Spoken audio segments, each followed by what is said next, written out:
Assalamualaikum warahmatullahi wabarakatuh. Waalaikumsalam warahmatullahi wabarakatuh. Sebelumnya terima kasih kepada Ibu Feni yang telah memberikan kesempatan kepada kelompok kami untuk mempresentasikan hasil proyek kami. Sebelumnya perkenalkan, saya Miftahul Hairoh dengan NIM 23060230075 dan rekan saya Nasma Bida Munanifah dengan NIM 23060230070. Saya Angelina Novita Fitriani dengan NIM 2303067. Saya Rida Angelina dengan NIM 23060230078. Saya Nanak Alfian dengan NIM 23060230064. Baik, di sini kami membuat LKPD interaktif dengan materi pewarisan sifat kelas 9. Langsung saja. Untuk latar belakang dari media pembelajaran kami yaitu karena materi pewarisan sifat ini merupakan salah satu materi IPA yang sulit dipahami dan juga bersifat abstrak. Contohnya seperti ketika memahami gen, alel, genotip, fenotip, dominan, dan juga resesif. Kemudian, media pembelajaran yang digunakan juga masih dominan buku cetak dan presentasi sehingga kurang menarik. Dan juga sebagian besar siswa sering menginginkan media pembelajaran yang lebih visual, interaktif, dan mudah diakses. Alasan membuat produk ini yaitu kami memilih mengembangkan LKPD interaktif pewarisan sifat karena materi genetik merupakan salah satu materi IPA yang sering dianggap sulit oleh siswa, banyak konsep yang bersifat abstrak sehingga memerlukan visualisasi dan aktivitas pembelajaran yang menarik. Selain itu, media pembelajaran yang digunakan di sekolah masih didominasi bahan ajar konvensional. Oleh karena itu, kami mengembangkan LKPD berbasis website yang dapat diakses melalui smartphone maupun komputer untuk membantu siswa memahami konsep pewarisan sifat secara lebih mudah, interaktif, dan sesuai dengan tuntutan pembelajaran saat ini. Untuk tujuan pembuatan media ini, yang pertama itu menghasilkan media pembelajaran berupa LKPD interaktif pewarisan sifat berbasis website dan juga membantu guru mengajarkan materi genetika dengan media yang lebih inovatif dan sesuai perkembangan teknologi. Selanjutnya akan dilanjutkan oleh rekan saya. Selanjutnya ada metode pembuatan dari produk yang kami buat. Karena produk kami ini kan sistemnya elektronik, jadi alat dan bahan yang kami butuhkan itu ada laptop dan beberapa platform. Yang pertama itu ada ChatGPT yang kami gunakan untuk merumuskan isi dari LKPD. Kemudian ada Cloud AI yang kami gunakan untuk membuat coding HTML-nya. Kemudian selanjutnya ada platform itu namanya Wizard. Tapi ketika kami menggunakan ini ternyata ada kekurangan, jadi kami geser ke Netlify AI seperti itu.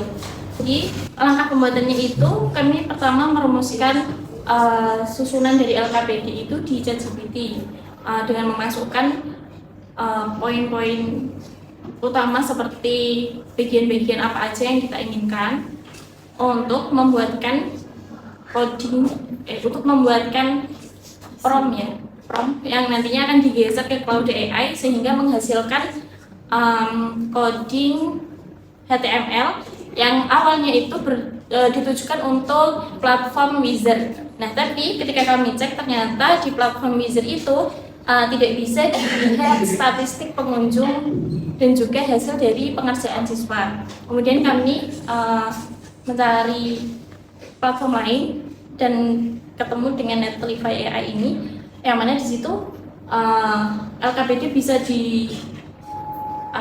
bisa disusun sampai aksesnya itu bisa melihat hasil dari pengerjaan siswa.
Yang selanjutnya itu ada desain produk, di mana LKPD ini itu terdiri dari 11 bagian. Yang pertama itu ada hero badge, di mana berisi identitas peserta didik. Kemudian yang kedua ada tujuan pembelajaran sebagai acuan capaian yang harus dicapai oleh peserta didik atau siswa. Kemudian yang ketiga persepsi, untuk menghubungkan materi dengan pengetahuan awal peserta didik. Kemudian yang keempat ada materi interaktif yang menyajikan konsep-konsep genetika secara menarik. Yang kelima ada video pembelajarannya juga sebagai pendukung penjelasan dari materi.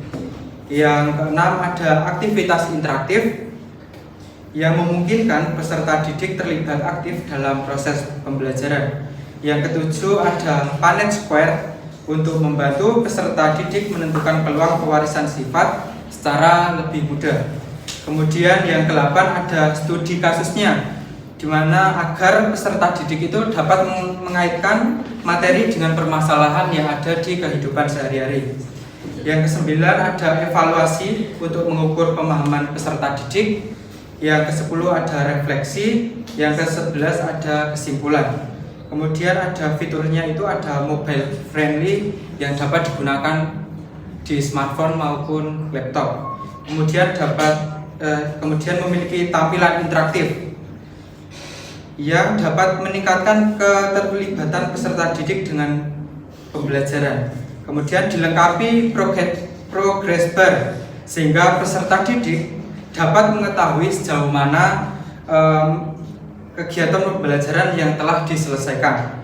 Kemudian ada memiliki fitur skor otomatis sehingga hasil evaluasi dapat diketahui secara langsung.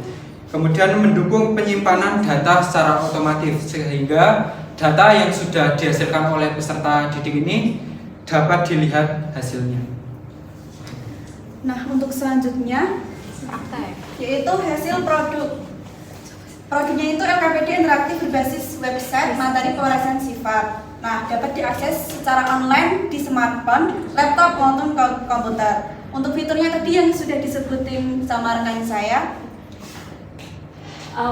linknya sudah kami kirim di grup ya teman-teman, kalau pengen nyoba langsung bisa dibuka. Nah, untuk cara penggunaannya, yang pertama kita klik link dan tampilannya akan menjadi slide pembuka seperti ini. Dan kemudian kita menuliskan nama lengkap, kelas, dan tanggal kita mengakses link tersebut. Bisa diikuti ya teman-teman. Ya.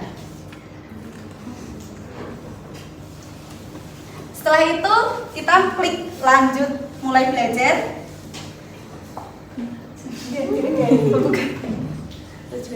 Nah, kemudian ke slide tujuan. Sudah ke slide tujuan semua? Ya.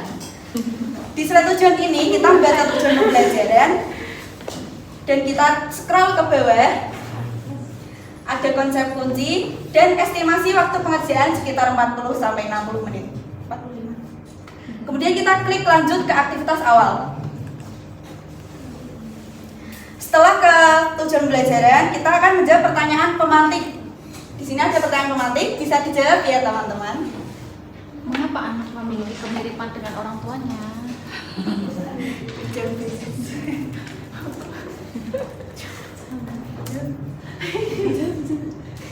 Jangan jawab apa terus.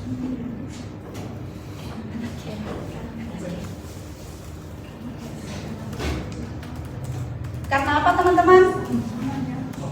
Mewarisi. Mengapa anak memiliki kemiripan dengan orang tuanya?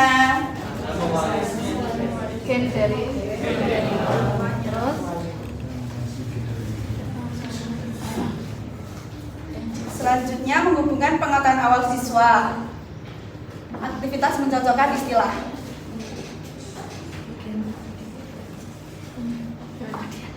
Iya.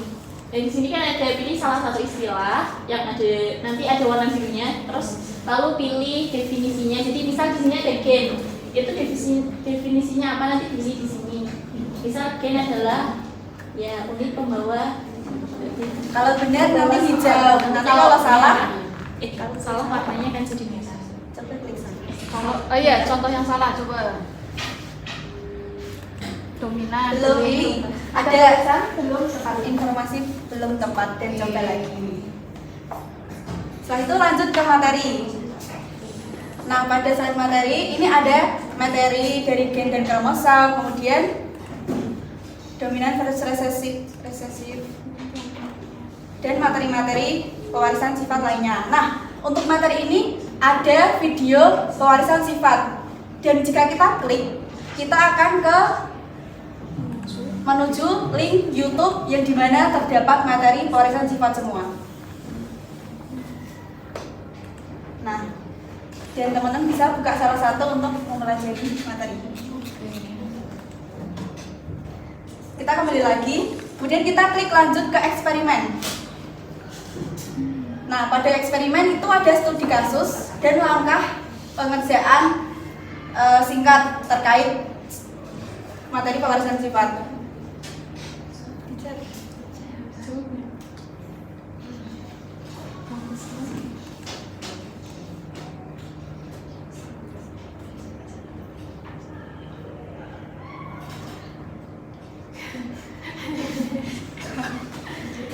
Langsung pipi.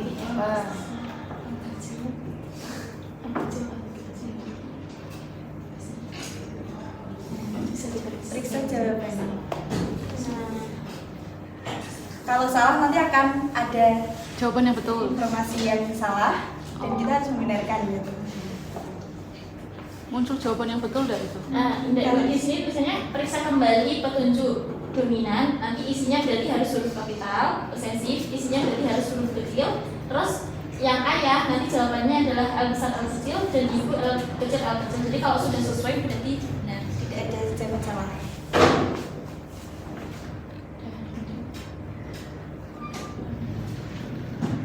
Dan ini lanjutannya, langkah selanjutnya melengkapi semua ya teman-teman sampai bawah.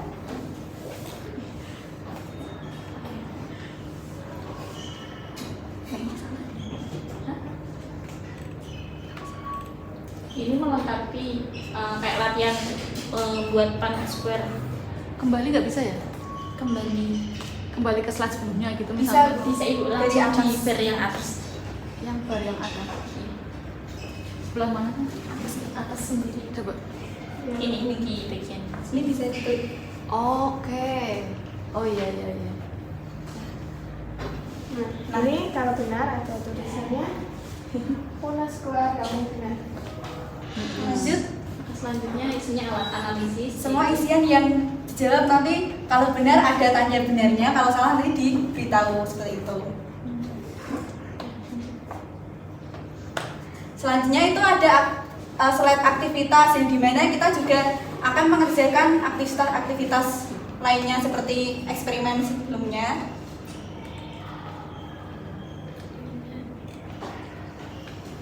Ditarik aja ya.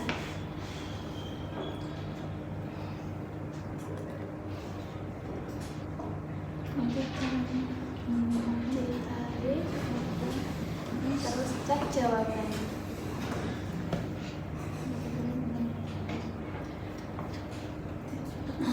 Selanjutnya jika udah benar lanjut kuis. Nah, di sini ada 3 soal kuis yang dimana secara singkat.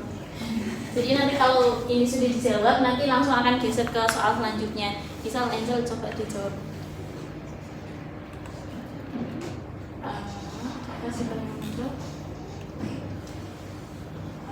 Nanti langsung lanjut ke soal kedua, ketiga. Dan selanjutnya Ini sudah soal kedua dari 3. Nanti akan lanjut. Lanjut. Nah, lanjut ke refleksi. Bagian refleksi ini kita akan meluangkan waktu untuk merenung pembelajaran yang sudah kita lakukan. Seperti ada hal baru, nanti kita isi sesuai pembelajaran tersebut bagaimana menurut teman-teman. Selanjutnya ada bagian yang masih bingung. Nah, dari soal-soal yang dikerjakan tadi, kalau ada yang bingung nanti bisa dimasukkan ke catatan ini. Seperti itu. Nah, ini Bisa diisi lainnya. kolom untuk menilai diri sendiri. Jadi nanti kayak anak-anak itu ya menunjukkan ekspresi di bagian refleksi inilah. Yang terakhir itu kayak menilai diri sendiri hari ini belajarnya gimana gitu. Ya, Cukup paham atau paham, sangat paham. Ini bisa mengklik bintang-bintang. Nah, selanjutnya bagian evaluasi. Nah, dalam evaluasi ini kita mengerjakan evaluasi akhir untuk mengukur pemahaman siswa itu sudah paham benar atau belum. Terdapat soal seperti kuis seperti sebelumnya, dan ada soal analisis 1-2. Selanjutnya klik penutup. Nah, dalam penutup ini semua data yang kita kerjakan dari awal sampai akhir itu kita klik yang ini teman-teman, simpan dan kirim data. Jadi semua jawaban akan tersimpan dalam website ini sesuai nama data yang kita isikan identitas sebelumnya. Bisa dilihat sama yang Bisa. Nah, untuk melihatnya itu di bagian penutup tadi kita scroll sampai bawah, kita cari yang dashboard guru. Kita klik. Nah, sini ada seberapa banyak frekuensi kunjungan, seberapa banyak siswa yang mengumpulkan, dan rata-rata skor. Seperti ini contohnya, seperti Angel sudah mengerjakan, Mbak Evida, dan semua total kunjungan. Detailnya juga bisa dilihat terkait jawaban-jawaban yang sudah dikerjakan tadi.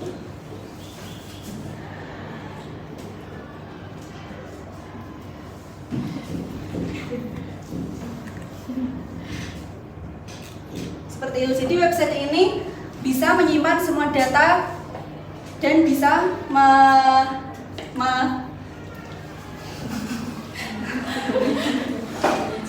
menyajikan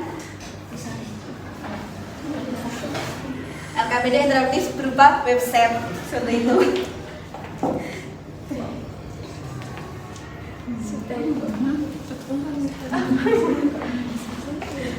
Jadi LKPD ini juga memiliki kekurangan. Yang pertama itu masih bergantung pada kondisi internet. Selanjutnya harus memiliki perangkat digital.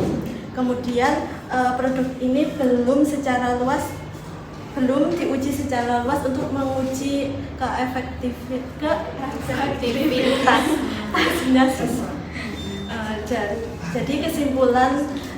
Jadi kesimpulannya yaitu bahwa LKPD interaktif berbasis website ini dapat berpotensi menjadi alternatif media pembelajaran yang menarik dan inovatif. Cukup sekian dari kelompok kami, kurang lebihnya mohon maaf. Wassalamualaikum warahmatullahi wabarakatuh.